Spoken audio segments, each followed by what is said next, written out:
رات خاموش ہے، فضا میں ایک پاکیزہ سی نور کی روشنی پھیلی ہوئی ہے اور دنیا بھر کے لاکھوں مسلمان آج اپنے دلوں کو جھکا کر رب کائنات کے سامنے کھڑے ہیں۔ یہ وہ رات ہے جس کے بارے میں کہا گیا کہ یہ مغفرت کی رات ہے، رحمت کی رات ہے اور بخشش کی رات ہے۔ یہ وہ رات ہے جس میں اللہ تعالیٰ اپنے بندوں کی طرف خصوصی نگاہ کرم فرماتا ہے۔ یہ ہے شب برات، نجات کی رات، بخشش کی رات اور وہ مقدس رات جسے لیلۃ النصف من شعبان کہا جاتا ہے، شعبان کی 15ویں شب۔ آج کی اس ویڈیو میں ہم جانیں گے کہ شب برات کیا ہے، کب سے منائی جا رہی ہے اور اس کی اصل اہمیت کیا ہے۔ اس رات اللہ تعالیٰ اپنے بندوں کو کیا عطا کرتا ہے، صحابہ کرام اور تبع تابعین اس رات کو کیسے گزارتے تھے اور اس رات سے جڑے وہ کون سے روحانی راز ہیں جو صدیوں سے مسلمانوں کے دلوں میں ایمان کی روشنی جگاتے ہیں۔ آئیے وقت کے پردے ہٹاتے ہیں، تاریخ کے دروازے کھولتے ہیں اور چلتے ہیں اس سفر پر جہاں سے شب برات کی حقیقت شروع ہوتی ہے۔ شب برات ہے کیا؟ شب برات عربی میں لیلۃ النصف من شعبان یعنی شعبان کی درمیانی شب ہے۔ اسلامی تاریخ میں یہ رات ہمیشہ سے ایک عظیم عبادت کی رات رہی۔ یہ وہ رات ہے جس کا ذکر احادیث مبارکہ میں واضح طور پر موجود ہے۔ نبی کریم صلی اللہ علیہ وآلہ وسلم نے فرمایا، اللہ تعالیٰ شعبان کی 15ویں رات آسمان دنیا پر نزول فرماتا ہے اور بنی کلب کی بکریوں کے بالوں سے بھی زیادہ لوگوں کو بخش دیتا ہے۔ شب برات کی تاریخ اسلام کی ابتدائی صدیوں میں مضبوطی سے موجود ہے۔ نبی کریم صلی اللہ علیہ وآلہ وسلم نے شعبان کے مہینے کی عبادت کو خاص اہمیت دی۔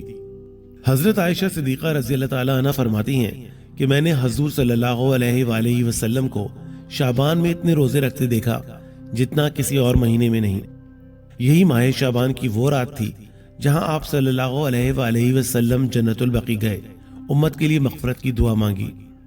یہ وہ رات ہے جب آسمان کے دروازے کھول دیے جاتے ہیں، فرشتے زمین پر اترتے ہیں اور رحمتوں کی فضائیں دنیا میں کھل جاتی ہیں۔ یہ رات ہے شب برات، نجات کی رات، مغفرت کی رات، تقدیر کے فیصلوں کی رات۔ شب برات اصل میں نجات اور آزادی کی رات ہے۔ لفظ شب کے معنی ہے رات اور برات کے معنی ہیں نجات، چھٹکارا اور آزادی، یعنی وہ رات جس میں اللہ تعالیٰ بندوں کو گناہوں کی قید سے آزاد کرتا ہے۔ یہ رات اللہ کے کرم اور محبت کی رات ہے۔ یہ وہ رات ہے جب اللہ تعالیٰ فرماتا ہے، میں معاف کرنا چاہتا ہوں، کون ہے جو مجھ سے معافی مانگے۔ اب ہم جانتے ہیں کہ شب برات کب شروع ہوئی۔ ہم تاریخ اسلام کے ابتدائی دور کی طرف سفر کرتے ہیں۔ یہ وہ دور تھا جب قرآن مجید نازل ہو رہا تھا اور مسلمانوں کی عبادات اور دینی شعار ترتیب پا رہے تھے۔ شعبان کی 15ویں رات کے بارے میں علماء فرماتے ہیں کہ اس رات سال بھر کے فیصلوں کا پہلا مرحلہ شروع ہوتا ہے۔ یہ رات نزول رحمت کی رات ہے۔ لوح محفوظ سے سالانہ فیصلوں کے فرشتوں کو منتقل ہونے کا ابتدائی مرحلہ اسی رات کو شروع ہوتا ہے۔ انسانوں کے نامہ اعمال کے حساب کتاب مرتب کیے جاتے ہیں۔ یہ رات انسان کے آنے والے 12 مہینوں کا روحانی خاکہ بناتی ہے۔ رزق، موت، زندگی، خوشی، غم کے فیصلوں کی تقسیم کا آغاز اسی رات سے ہوتا ہے۔ یہ رات رحمت اور مغفرت کے دروازوں کے کھلنے کی رات ہے۔ حضور صلی اللہ علیہ وآلہ وسلم اس رات قیام اور طویل دعا فرمایا کرتے تھے۔ تابعین اور اہل مدینہ اس رات کی عبادت کو ہمیشہ خاص اہمیت دیتے تھے۔ کی عبادت کا ثبوت ہے، حضور صلی اللہ علیہ وآلہ وسلم اس رات لمبی دعا، استغفار، صحابہ کو عمل کی طرف توجہ، بخشش کی تلقین، بندگی کے اظہار کا حکم فرمایا کرتے۔ وہ کون لوگ ہیں جو اس رات بخشے نہیں جائیں گے؟ حدیث میں آتا ہے کہ اللہ تعالیٰ اس رات مشرک، دل میں بغض رکھنے والا، ماں باپ کا نافرمان، شرابی، قطع رحمی کرنے والا، ان کی طرف نظر رحمت نہیں فرماتا جب تک وہ توبہ نہ کر لیں۔ یہ پیغام واضح کرتا ہے کہ شب برات صرف عبادت کی رات نہیں بلکہ دل کو صاف کرنے کی بھی رات ہے۔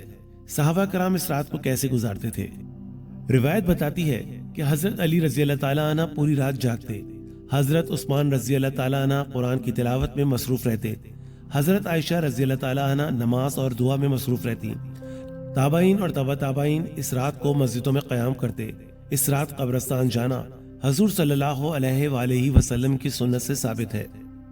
جنت البقیع قبولیت، یہ وہ رات ہے جس میں اللہ تعالیٰ اعلان فرماتا ہے کہ ہے کوئی مغفرت مانگنے والا کہ میں اسے بخش دوں، ہے کوئی رزق مانگنے والا کہ میں اسے عطا کر دوں، ہے کوئی مصیبت میں مبتلا کہ میں اسے نجات دے دوں۔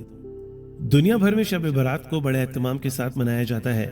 پاکستان، بھارت، بنگلہ دیش افغانستان، ایران، عراق، ترکی، دنیا بھر میں جہاں بھی مسلمان ہیں، یہ رات عبادت، دعا اور قرآن خوانی سے روشن ہوتی ہے۔ پاکستان، انڈیا اور بنگلہ دیش میں نوافل قرآن کچھ سوالات ہوتے ہیں۔ کیا شب برات منانا بدعت ہے؟ علماء کا اتفاق ہے کہ عبادت، دعا، استغفار سب جائز اور سنت سے ثابت ہیں۔ کیا قبرستان جانا ضروری ہے؟ ضروری نہیں، لیکن حضور صلی اللہ علیہ وآلہ وسلم کی سنت ہے۔ کیا روزہ رکھنا چاہیے؟ جی ہاں، حدیث میں شعبان کے روزوں کی فضیلت آئی ہے۔ اس رات 10 بڑی عبادات جن پر علماء اور بزرگان دین کا اتفاق ہے، ان میں نفل نماز، صلاۃ و تسبیح، درود شریف، استغفار، قرآن، توبہ، والدین کی خدمت، دل کو صاف کرنا، اگلے دن کا روزہ رکھنا، اللہ تعالیٰ کے ساتھ اپنا تعلق مضبوط کرنا، صدقہ دینا اور اپنے سالانہ معاملات کی بہتری کے لیے دعا کرنا۔ شب برات اور آج کے انسان کا کیا مسئلہ ہے؟ آج کے انسان کے پاس سب کچھ موجود ہے، موبائل، دنیا، خواہشات، لیکن سکون نہیں۔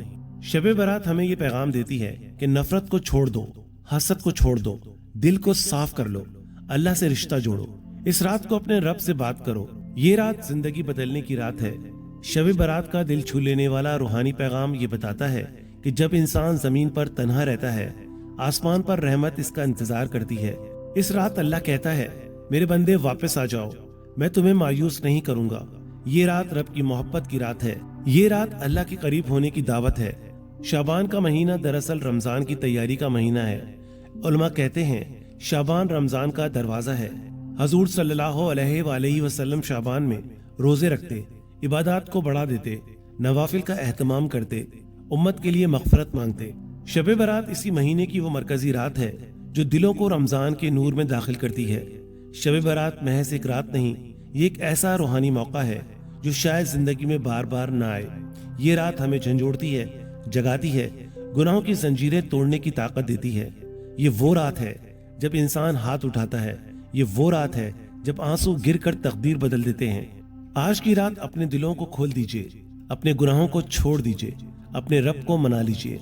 رات ختم ہونے کو ہے، رات کی ہوا میں رحمت کی خوشبو باقی ہے اور فرشتے اب بھی توبہ کرنے والوں کے نام لکھ رہے ہیں۔ شب برات تمہارے لیے آئی ہے، تمہارے دل کو بدلنے کے لیے، تمہارے گناہوں کو معاف کرنے کے لیے، تمہاری تقدیر کو سنوارنے کے لیے، تمہیں رب کے قریب لانے کے لیے۔ اٹھو، ہاتھ اٹھاؤ، آنسو بہاؤ، رب پکار رہا ہے، رحمت انتظار کر رہی ہے اور دروازے کھلے ہیں۔ کیونکہ ہو سکتا ہے کہ یہ زندگی کی آخری شب برات ہو۔ ہر رات، ہر دن، ہر لمحہ ہمارے رب کے لیے ہے، لیکن یہ رات خاص طور پر اس کی رحمت کے سب سے قریب ہے۔ اللہ ہمیں شب برات کی برکتیں عطا فرمائے اور ہماری زندگیوں کو نور سے بھر دے، ہماری دعاؤں کو قبول فرمائے اور ہماری تقدیر کو بدل دے۔ اللہ ہم سب کی بخشش فرمائے، ہماری تقدیر کو سنوار دے اور ہمیں اپنے محبوب مصطفیٰ صلی اللہ علیہ وآلہ وسلم کی شفاعت عطا فرمائے، آمین یا رب العالمین۔ ویڈیو کو آخر تک دیکھنے کا شکریہ۔ امید کرتا ہوں ویڈیو آپ کو پسند آئی ہوگی۔ اگر آپ کو میری ویڈیو پسند آئی ہے تو ویڈیو کو لائک کیجئے، شیئر کیجئے اور کمنٹ کیجئے اور میرے چینل کو سبسکرائب کیجئے، بیل کے آئیکن کو پریس کیجئے تاکہ آئندہ آنے والی ویڈیو کی نوٹیفیکیشن آپ کو ملتے رہیں۔ انشاءاللہ پھر کسی نئی ویڈیو کے ساتھ حاضر ہوں گے، تب تک کے لیے اللہ حافظ۔